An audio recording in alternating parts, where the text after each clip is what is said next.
반갑습니다. 저는 중고등부를 섬기고 있는 진근명 전도사입니다. 첫 설교라서 많이 떨립니다. 엄청 떨립니다. 하지만 오랜 시간을 준비했으니 오늘 주시는 하나님의 말씀을 저와 여러분이 다 같이 은혜를 충만히 누리는 시간이 되시기를 바랍니다. 새벽부터 지금까지 예배로, 기도로, 봉사로, 그리고 섬김으로 수고하시느라 많이 피곤하신 줄 믿습니다. 저도 오후 예배 때만 되면 피곤해가지고 너무 졸리면은 서서 예배를 드리든가 아니면 밖에 복도에 TV가 있으니 TV 앞에서 예배를 마저 드리기도 합니다. 그렇다고 이 시간 다 밖에 나가서 TV 보고 예배 드리라고 할 수는 없으니까 제가 특효약을 몇 가지 가져왔습니다. 약 드실 준비 되셨습니까? 네, 저희 이호사 목사님이 참 찬양을 잘 하시잖아요. 찬양 인도를 잘 하시는 목사님이 계셨어요. 찬양 인도를 하시는 목사님께서 찬양 인도를 하시는데 찬양이 뭐였냐면 뭐였더라?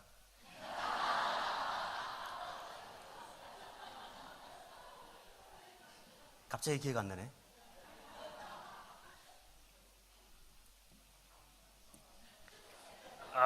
이 뭐지? 적어 놓을 걸 그랬어요. 먼저 다른 거 먼저 하겠습니다.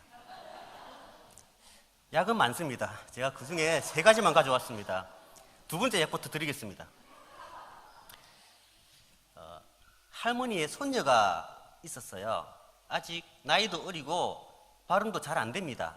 이 아이가 찬양을 부르는데 너무 잘 불러요. 그런데 이 찬양이 뭐였냐면 예수 어린 양 아시죠? 네. 근데 이 아이가 발음도 안 되고 나이도 어려요. 그래서 목사님이 들어보니까 노래가 이상한 거예요. 다시 한번 들어봤어요. 다시 들어보니까 이 아이가 이렇게 부르고 있었습니다. 예수 어딨냐? 아직 발음이 안 돼서 그런 거니까 반말한 건 아닙니다. 이해하시기 바랍니다. 그런데 방송실에서도 또 실수를 했어요. 어떻게 실수를 했느냐? 마음이 상한 자를 이렇게 부르는 게 있죠. 마음이 상한 자를 고치시는 주님 아시죠? 네. 머릿속도 안다고 해주시면 감사하겠습니다. 네. 그 찬양을 이 가사를 잘못 적었어요. 아버지 가방에 들어가시는 식으로 적었습니다. 마음 이상한 자를 고치시는 주님. 조금 이상한가요? 죄송합니다. 처음에 하려고 했던 할머니 버전으로 하고 설교를 시작하겠습니다. 할머니가 수년을 찬양을 하시면서 자기도 모르고 부르던 찬양이 계세요. 그 찬양이 뭐냐면 대산을 넘어 험곡에 가도 빛 가운데도 다 아시네요. 이 할머니가 본인은 모르셨어요. 근데 찬양 인도하시는 목사님께서 계속 들어봐도 아무래도 노래가 이상해요. 그래서 할머니가 부르시는 걸 가만히 듣고 있었습니다. 가만히 듣고 있으니까 할머니가 이렇게 부르시고 계셨어요. 대산을 넘어 홍콩에 가도 이렇게 부르시는 거예요. 그래서 목사님이 할머니 그거 아니에요. 태산을 넘어서 험곡에 가야 돼요. 그러니까 할머니 대답이 더 가관입니다. 할머니께서 아니 홍콩이든 험곡이든 가기만 하면 되지 뭐. 그러셨다고 합니다. 네, 잠 깨셨죠? 네. 약이 좀 벌써 효과가 있는 거 보니까 이 약은 자주 써먹어도 괜찮을 것 같습니다. 벌써부터 눈이 초롱초롱하시는 것 같아요. 옆 사람과 먼저 이렇게 인사하겠습니다. 하나님은 당신을 사랑하십니다.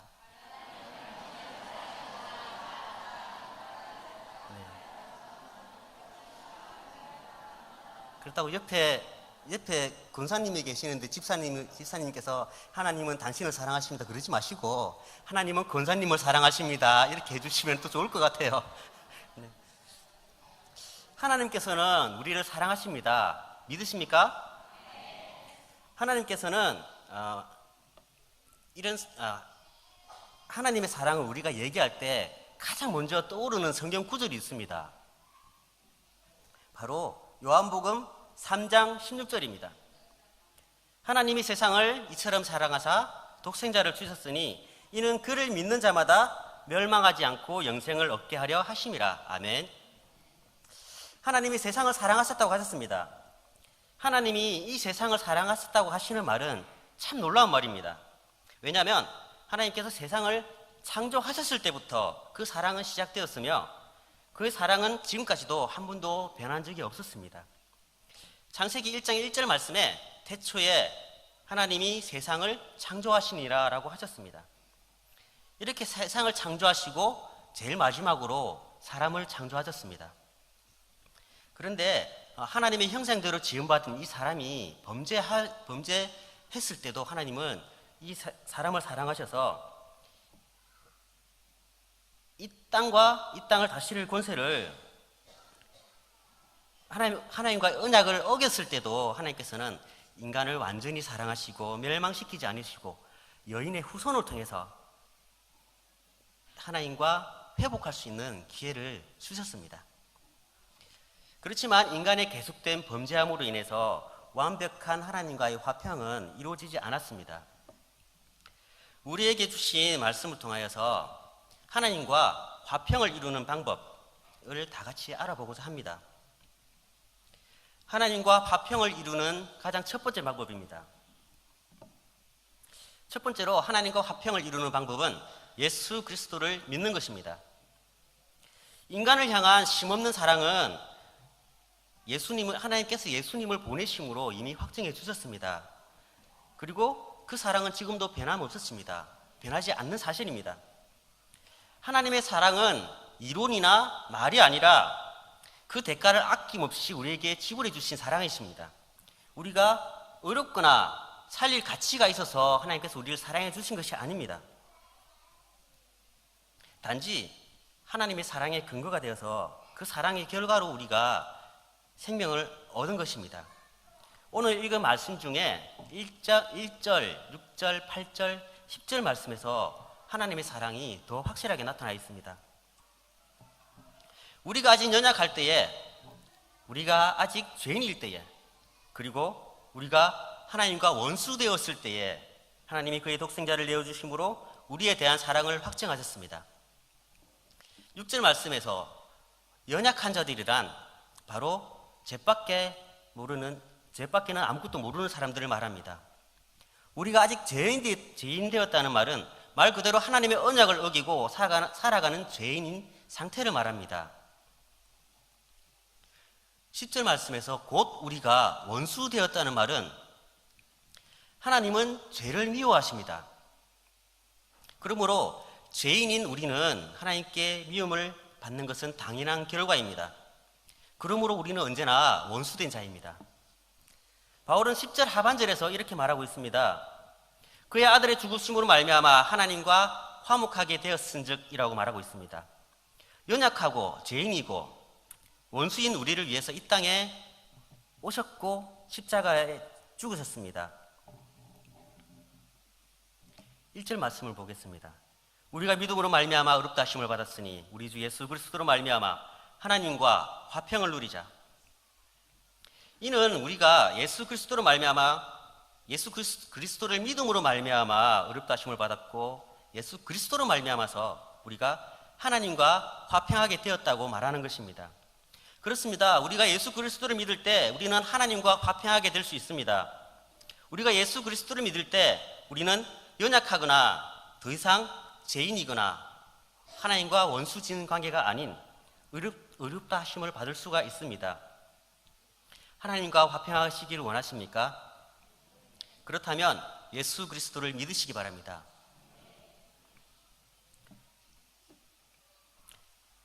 코미디언들은 가끔 이런 말을 합니다. 참 쉽죠? 하나님과 화평한 방법이 참 쉽습니다. 두 번째, 하나님과 화평한 사람은 하나님의 은혜에 들어갈 수가 있습니다. 은혜에 들어감을 얻었다는 것은 은혜에 들어갈 접근권을 얻었다는 얘기입니다. 흔히 생각해서 우리가 쉽게 생각해서 보겠습니다. 우리가 백악관에 들어갈 때를 생각해 보시면 이해가 되실 겁니다. 백악관에 가서 허가도 없이 들어가려고 하면 앞에서 인상 쓰는 분들이 쫓아냅니다. 그분들 인상 되게 무섭습니다. 대통령에게 바로 접근할 수가 없습니다. 특별한 사람을 만나거나 특별한 장소에 들어가려면 특별한 권한이 있어야 됩니다. 그런데 하나님이라면 어떻습니까? 아무리 돈이 많아도 아무리 지위가 높아도 함부로 만날 수 없는 분이 바로 하나님이십니다. 그런데 우리는 그 하나님과 만날 수 있습니다. 바로 입장권을 얻었기 때문입니다. 하나님을 향해서 당당하게 들어갈 수 있는 특권을 얻은 것입니다. 그 얻는 방법이 무엇입니까? 하나님과 화평하게 되는 것입니다. 하나님 은혜 안에 들어가는 특권을 마음껏 누리시고 마음껏 사용하시기 바랍니다. 세 번째로 하나님과 화평한 사람은 하나님의 영광을 바라고 즐거워합니다. 여러분의 인생은 무엇입니까? 인생의 목적은 무엇입니까? 돈을 버는 것이 목적입니까? 그러나 돈을 버는 것은 목적이 될 수가 없습니다. 그것은 삶을 위한 수단이지 결코 인생의 목적이 될 수는 없습니다. 웨스트민스터 소요리 문답의 첫 번째 질문을 혹시 아십니까? 첫 번째 질문은 사람의 주요한 목적이 무엇입니까? 라는 질문입니다. 거기에 대한 답은 사람의 주요한 목적은 영원토록 하나님을 영화롭게 하고 즐거워하는 것입니다. 소요리 문답 첫 번째 질문은 하나님에 대한 얘기를 먼저 하는 것이 아니라 인간의 존재 목적이 무엇인가를 먼저 얘기하고 있습니다. 이상하게도 하나님에 대해서 먼저 얘기해야 될 것 같은데 소요리 문답은 인간을 먼저 얘기하고 있는 것입니다. 왜 그럴까요?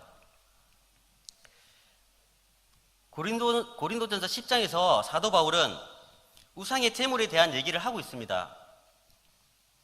우상의 제물은 먹어도 됩니까? 아니면 먹지 말아야 됩니까? 아멘. 고린도 교회 내에서도 이렇게 우상의 제물을 먹어야 되느냐, 먹지 말아야 되느냐에 대한 말이 참 많았습니다. 그리고 다툼도 참 많았는데 먹는 자는 정죄하고 먹지 않는 자는 자기들이 믿음이 좋은 양 으스대고 말이 발음이 좀 안 됩니다. 자랑하고 다녔던 것 같습니다. 사도 바울은 이에 대해서 이렇게 말하고 있습니다. 우상의 제물을 권한 불신자들에게는 그들을 위해서 먹으라. 하지만 우상의 제물을 먹는 것을 보고 신앙의 초심자들이 실족하게 되고 마음의 불편함을 얻는다면 영원히 고기를 먹지 않겠다라고 바울은 말하고 있습니다. 요약하면 이렇습니다. 내 중심이 아니라 하나님 중심으로 살겠습니다. 먹든지 안 먹든지 다 가능하지만 내가 기준이 아니라 하나님이 기뻐하시는 것의 하나님이 기뻐하시는 것을 기준으로 삼아야 한다는 것입니다. 세상 기준이 아닌 하나님이 영광이 되어야 한다는 얘기입니다. 고린도전서 1장 31절 말씀입니다. 그런즉 너희가 먹든지 마시든지 무엇을 하든지 다 하나님의 영광을 위하여 하라. 아멘. 오늘 우리는 무엇을 위해서 살고 있습니까? 나의 영광입니까? 아니면 하나님의 영광입니까? 아멘. 내 성공, 내 명예, 그리고 내가 드러남, 내가 칭찬받음, 내가 인정받음, 그런 식으로 오직 나를 위해 산다면 틀린 삶이 아닐까 싶습니다. 그렇다면 반대로 하나님의 영광을 위해 사는 삶은 어떤 삶을 말하는 것일까요?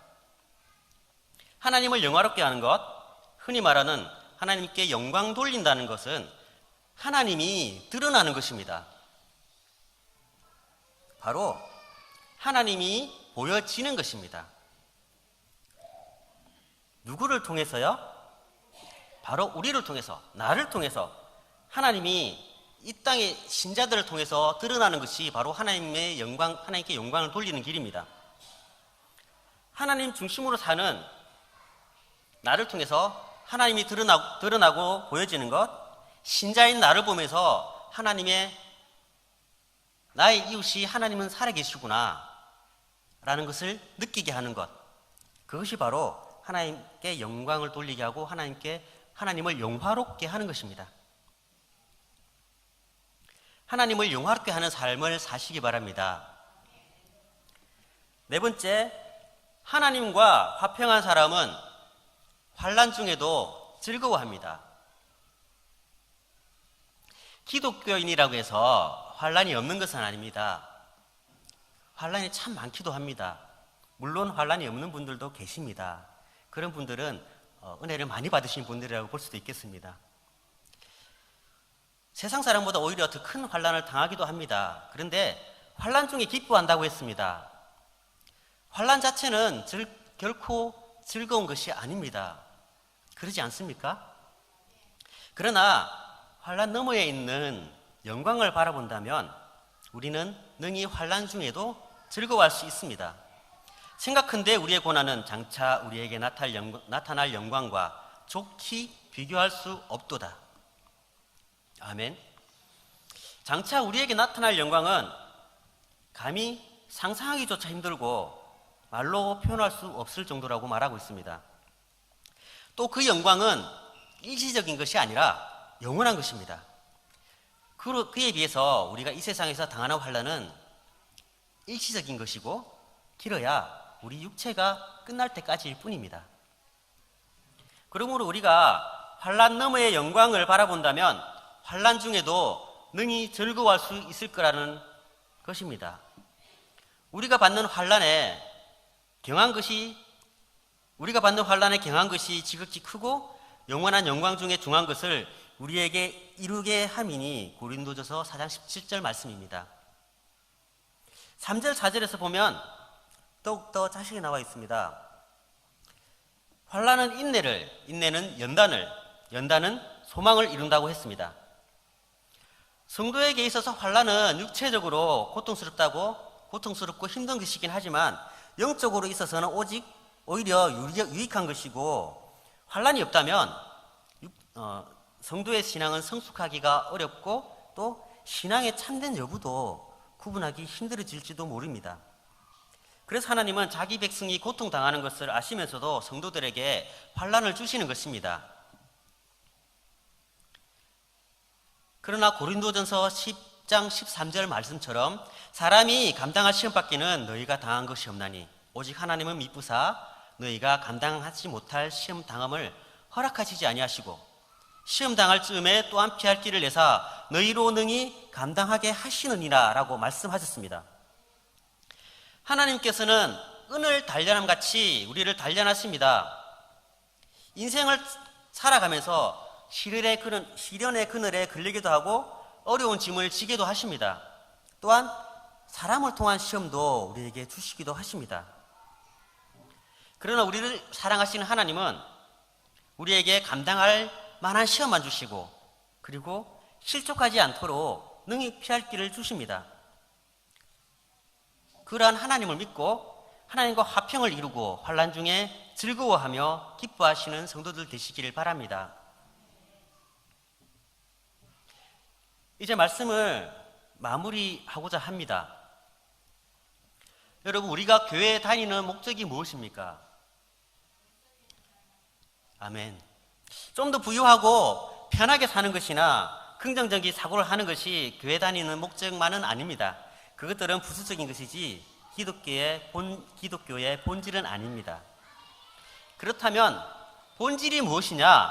그 본질은 바로 창조주 하나님과 원수된 우리가 화목하게 되는 것이 바로 본질입니다.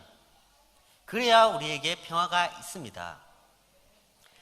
하나님과 화평하는 방법은 우리 죄를 위해서 십자가에 돌아가신 예수 그리스도를 믿는 것입니다. 하나님과 화평한 방법은 화평한 사람은 믿음으로 예수 그리스도를 믿습니다. 믿음으로 하나님과 화해한 사람들은 하나님의 큰 은혜에 들어가게 됩니다. 그리고 하나님의 큰 영광을 바라보며 즐거워하는 것입니다. 또한 환난 중에도 소망을 바라보며 즐거워합니다.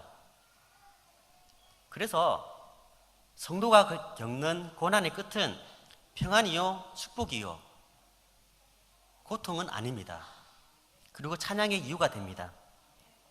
고난 저편에 지금 이전보다 더 풍성한 은혜가 있기 때문에 고난의 바다가 깊어도 더 큰 소망을 붙들 수가 있는 것입니다. 어떠한 고난을 당하시더라도 그 고난의 끝은 하나님의 풍성한 은혜임을 믿고 승리하시길 바랍니다. 우리가 이러한 신앙을 갖게 될 때 세상에 어떠한 것도 두려워하지 않는, 세상이 감당할 수 없는 믿음과 능력을 갖게 될 줄로 믿습니다. 하나님과의 관계를 회복하고 이웃과의 관계도 회복하고 우리 성도들과의 관계도 회복하고 하나님과 화평을 누리시는 우리 마산동부교회 성도들 되시기를 바랍니다.